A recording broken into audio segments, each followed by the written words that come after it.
Okay, hide and slide, IC6 door, dismantle for repair. First thing you do, take this glass panel off, 2 clips either side, push them in, lift it away. Before you do anything else, the tools you'll need: long nose pliers,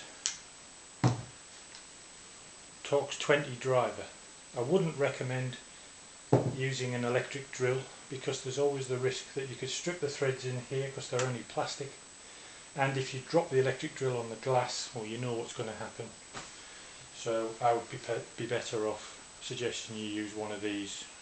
They're quite cheap. This one I've had for ages and it works fine. So the first thing you do, undo these screws.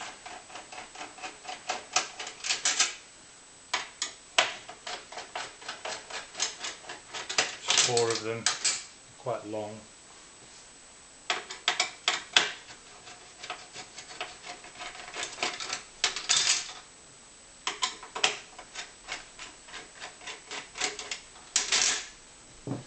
Move the bottom panel with a clip, 2 side pod panels like that, and then at the top here you've got this alley plate. Be careful with this because if you notice it's got a little dimple there and a little dimple there, that fits over there, not underneath, which a lot of people try to do and then they wonder why the door won't go back together properly. This only goes one way, it has a lip either end and they fit underneath the top of the door handle. The next thing you should do is remove all your glass panels.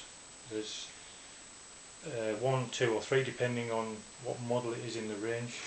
This one of mine's fairly high up in the range, so it has 2, and what I would suggest you do is try and take them all out as they are. Don't mix them up.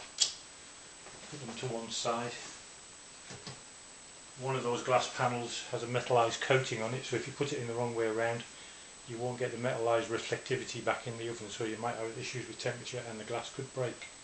So to be on the safe side, just keep them all in one position like I've got. Next thing to do, take your pliers. See these little springs? They're hooked onto these brackets on the door, so you need to take those off. A bit fiddly but not too bad. There's one.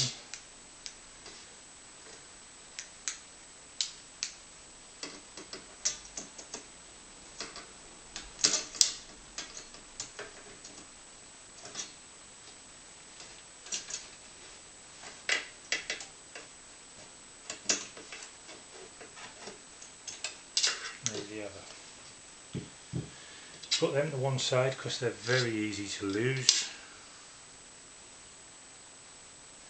And the next thing you've got then is this bottom bar, it goes into the profile strips.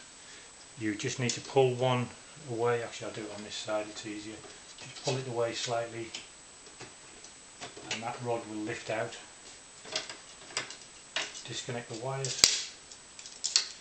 Be careful when you put this back together because these come off and they can go back on but not in any position. They need to line up, so you've got one like that and one like that. If you have one cockeyed like that, you'll have issues with the handle and trying to get the wires and the springs on, so make sure you keep them together.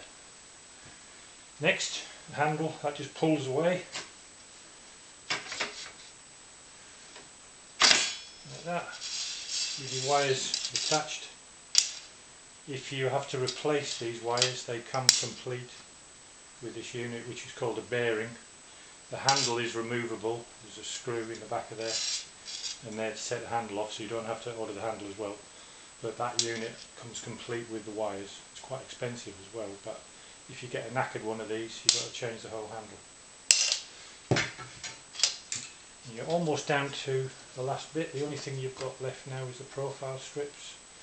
These come away from the bottom of the door and up like that, and then out. And when you put them back, you've got a hook on there which fits into this bracket. You lift it across, the middle bracket goes into that slot there, and the bottom one just hooks over. So I'll put it back together because the other one's just the same. That one's in, that one's in, as you can see, and then you just reverse the procedure. So put your bar in,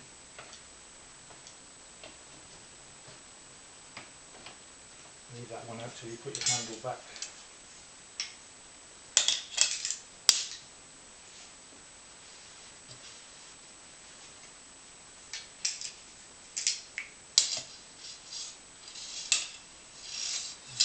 That way, isn't it? That's it. So